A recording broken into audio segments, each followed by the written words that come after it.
சீலநாயக்கன்பட்டி பகுதியில் அமைந்துள்ள காவேரி மருத்துவமனையில் பத்திரிகையாளர் சந்திப்பு நடைபெற்றது.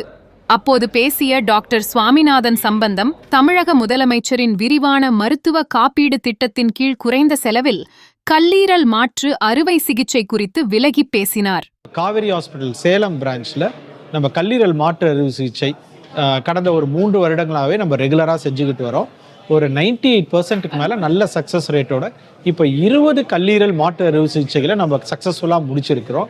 இதை முன்னிட்டு தான் இன்றைக்கி நம்ம மீட் பண்ணது. இதில் ஒரு சிறப்பம்சம் என்னென்னா, இந்த கல்லீரல் மாற்று அறுவை சிகிச்சையை நம்ம இப்போது சேலம் காவேரி ஹாஸ்பிட்டல் மூலமாக முழுக்க முதலமைச்சர் காப்பீட்டு திட்டம் மூலமாக இலவசமாக நம்ம இனிமேல் செய்ய போகிறோம். இதுதான் இந்த மீட்டிங்கான ஒரு முக்கியமான காரணம்.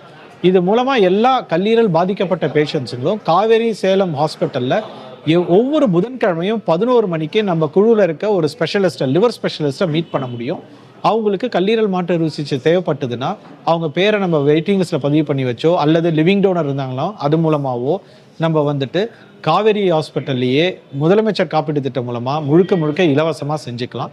இதை சேலத்திலேயே, இந்த சேலம் சுற்று வட்டாரத்திலேயே காவேரி ஹாஸ்பிட்டலில் மட்டும்தான் கல்லீரல் மாற்று அறுவை சிகிச்சை நடக்குது சக்ஸஸ்ஃபுல்லாக.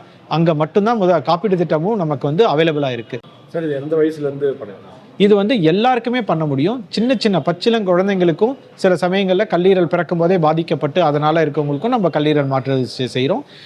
இது நம்ம இதில் பார்த்தீங்கன்னா 1.5 மாத குழந்தைங்களுக்கும் பண்ணியிருக்கிறோம்.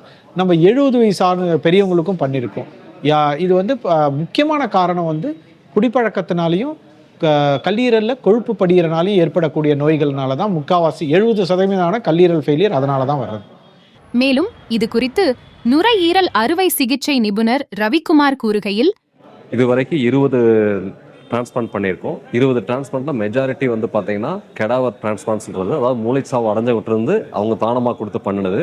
அது இல்லாமல் லைவ் டிரான்ஸ்பிளான்ட்ங்கிறது அவங்களுடைய ரத்த சொந்தங்கள் யாராவது கொடுத்தாலும் இந்த டிரான்ஸ்பிளான்ட் பண்ணலாம். சேலம் காவேரி ஹாஸ்பிட்டலில் வாரம் புதன்கிழமை அன்னைக்கு லிவர் கிளினிக்னு ஒன்று ஸ்டார்ட் பண்ணியிருக்கோம். அந்த புதன்கிழமை காலையில் 11 to 1 அந்த இதில் இந்த ஸ்பெஷலாக இந்த லிவர் ப்ராப்ளத்தை மட்டும் பார்த்துட்டு அதுக்குரிய இன்வெஸ்டிகேஷன்ஸ், அதுக்கு என்ன ஃபாலோ பண்ணலாம் என்னங்கிறத பார்த்துக்கலாம். ரெண்டாவது, லிவர் டிரான்ஸ்பிளான்ட்டுங்கிறது ஒரு பெரிய சர்ஜரி. இதுக்காக வெளியூர் போகணும், அது மாதிரி இது இல்லாமல் இப்போ இங்கேயே சேலத்துலேயே சக்ஸஸ்ஃபுல்லாக பண்ணுறதுனால அந்த ட்ராவல் ப்ளஸ் ஃபினான்ஷியல் ஆஸ்பெக்ட்லையும் நமக்கு ஹெல்ப்ஃபுல்லாக இருக்குது. ரெண்டாவது, நம்ம கல்லீரல் மாற்று அறுவை சிகிச்சைங்கிறது பெரிய அறுவை சிகிச்சை, நம்மளால் அதுக்கு அஃபோர்ட் பண்ண முடியாது அப்படிங்கிற எண்ணங்கள் வேண்டாம்.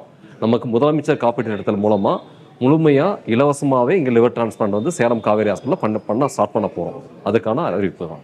நன்றி, வணக்கம்.